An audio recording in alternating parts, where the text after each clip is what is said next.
This is Nick with Build Brothers Roofing, starting my digital inspection at 585 Via La Paloma here in Chula Vista on top of a concrete S-tile roof. Want to point out a few things. First things first, the tile is in good shape on this roof. So yes, it's dirty, yes, it's old, but concrete gets stronger as it ages. So the tile on this roof is in good shape. Now the underlayment is a different story. I want to point a few things out before I show what the underlayment looks like. So we can see all these mortar caps and how they're starting to fail, along with these ridge caps. You can see that this is just extremely loose. This is literally not doing anything at the moment, and water gets down every single time it rains. So you have these ridge boards that are underneath here. A lot of those are going to be water damaged, so we're going to have to replace a good amount of those. So just something for the homeowner to be aware of. Wood repair is always an unknown variable for us. There's literally no way for me to know how much wood is going to be replaced. It's going to need to be replaced until we tear this roof off and we see what's underneath it.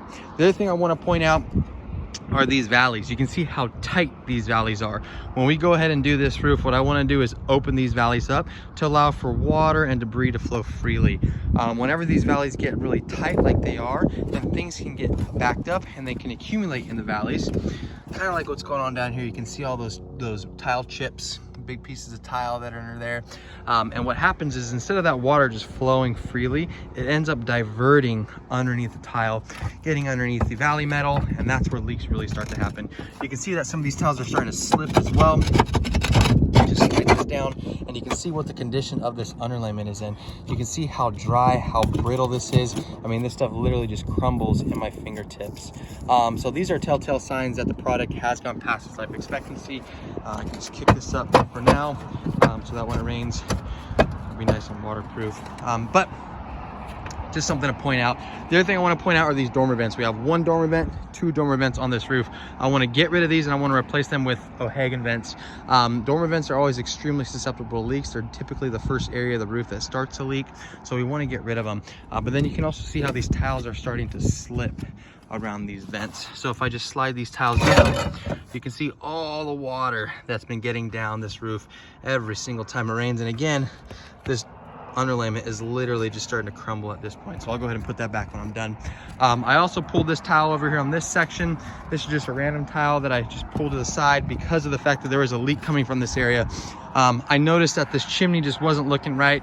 So I pulled this tile, and sure enough, you can see how damaged that underlayment is, and this is where that leak is probably coming from. That's the wood decking right there. So every time it rains, water is getting directly into the house. This is very soft wood. This plywood will need to be replaced when this roof is replaced. But just based off those few items that I just pointed out, I mean, these are all telltale signs that the product has gone well past its life expectancy. The other thing that I wanted to point out is the tile stretching that goes on all of these homes. So you'll notice here we have a nail hole, okay? Typically what you want is for the tile to overlap this nail hole by about 2 inches or so. You can see that the overlap is right at the nail hole. So every time it rains, water can then go underneath these tiles, get back underneath, and go right down these nails. And this happens a lot. And this is a way that, you know, developers save money when they build a bunch of roofs. And if you do that over hundreds of roofs, well, you're going to save some good money. So a lot of times what ends up happening is when we redo these roofs, we have to add a bunch of tiles to them just to accommodate for the fact that they weren't done properly in the first place.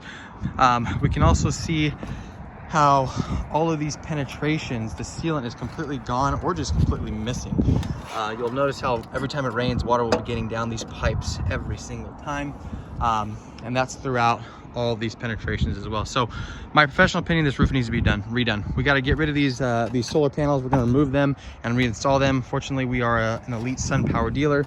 We have 1, 2, 3, 4, 5, 6, 7, 8, 9, 10, 11, 12, 13, 14, 15 solar panels on this roof that'll need to be removed, stored on site, and then our guys will come back and reinstall them once this roof is done. We're going to tear this wood down to the roof, down to the wood decking. Like I said, this tile is in good shape, so we don't need to replace the tile, but the underlayment needs to be replaced.